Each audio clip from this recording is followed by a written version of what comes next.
Assalamualaikum. Waalaikumsalam. Mohon jalan solusinya. Saya mudah sekali meremehkan orang lain yang anak anggap berpendingan rendah, seperti orang kerjaannya buruh atau kuli. Maka kalau sudah berjanji pada orang itu, tidak anak tepati, karena orang seperti dia tidak akan menuntut karena rendahnya pendidikannya mungkin ya. Mohon nasihatnya, jazakallahu khairan. Iya, terima kasih, jazakallahu khairan. Yang pertama, pertanyaan ini semoga menunjukkan ketulusan kita untuk berubah dan memperbaiki diri. Dan semoga Allah Subhanahu wa taala melihat kejujuran kita, dan Allah Maha melihat dan membantu kita untuk membersihkan noda-noda penyakit hati. Hadirin, penyakit ini fatal, sangat fatal. Karena Nabi SAW bersabda, Al-kibru batarul haqq wa ghamtun nas. Sifat sombong adalah sikap menolak kebenaran dan meremehkan manusia. Allah katakan meremehkan manusia. Mohon maaf, Nabi mengatakan meremehkan manusia. Dan manusia umum. Saya ingin tanya, buruh itu manusia bukan?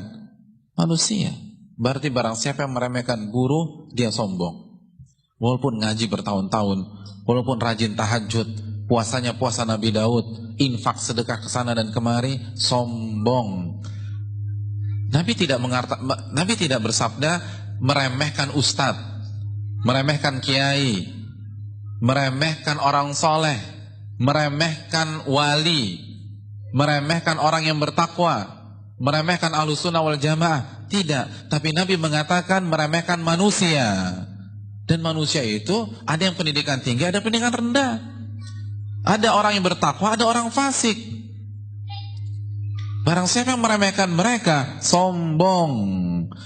Dan apa yang terjadi dengan orang-orang yang sombong? La yadkhul jannata man kana fi qalbi mithqalu dzarratin min kibrin. Tidak akan masuk surga orang yang di dalam hatinya ada benih-benih kesombongan walaupun dengan persentase terkecil. Apalagi kalau ini bukan hanya sekedar meremehkan, tapi berbohong, berdusta. Maka kalau udah berjanji pada orang itu tidak Anda tepati, kena munafik lagi kita. Karena diantara tanda orang munafik, jika berjanji diingkari. Makanya hadirin yang dirahmati oleh Allah Subhanahu wa taala, ini yang perlu kita camkan.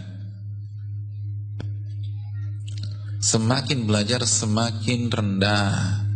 Bahkan Yusuf bin Asbab dan Hasan al-Basri mengatakan bahwa seorang mukmin harusnya memiliki konsep alla yalqa mu'minan atau alla yalqa ahadan illa dhanna annahu khairun minhu. Tidaklah dia bertemu dengan seorang pun kecuali dia merasa orang itu lebih baik daripada dia.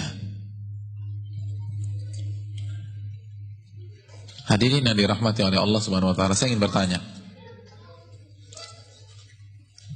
Anak-anak di belakang. Saya ingin bertanya, mana yang lebih rendah? Buruh atau budak? Budak. Sadar gak sih bahwa kalau kita punya sikap seperti ini dan kita ditakdirkan hidup 15 abad yang lalu, maka yang kita remehkan adalah orang-orang seperti Bilal bin Rabah. Itu fatal loh. Berani meremehkan Bilal bin Rabah? Kan sama nih konsepnya. Bahkan lebih rendah lagi secara strata sosial. Karena beliau budak. Tapi justru beliau yang dipercaya untuk menjadi muadzin Nabi SAW. Umar saja, ini Umar yang ningrat,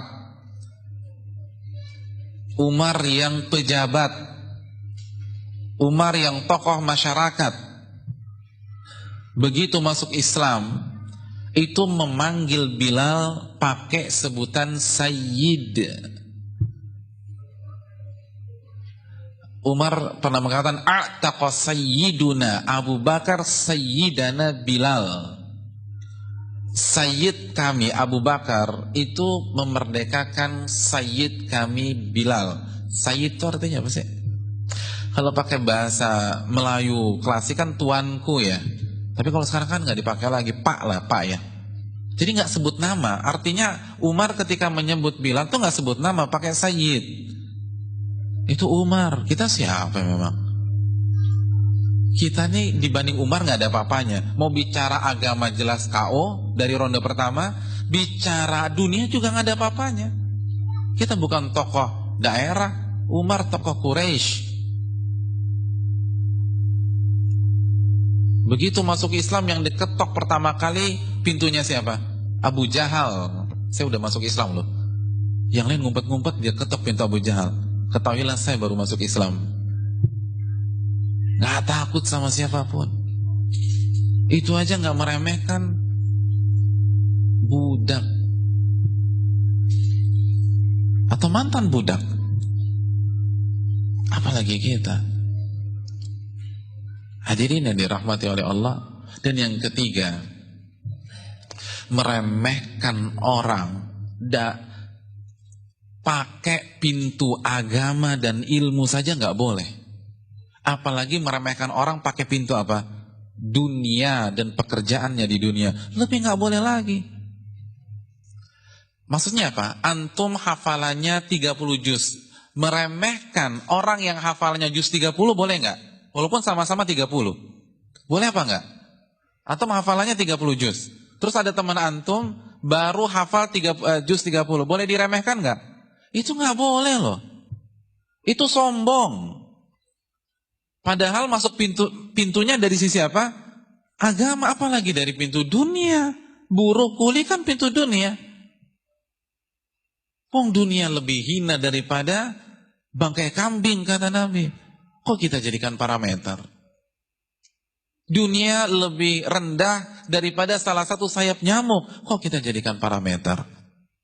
Kemana iman kita kepada akhirat? Berarti kita masih hubud dunia, cinta kepada dunia.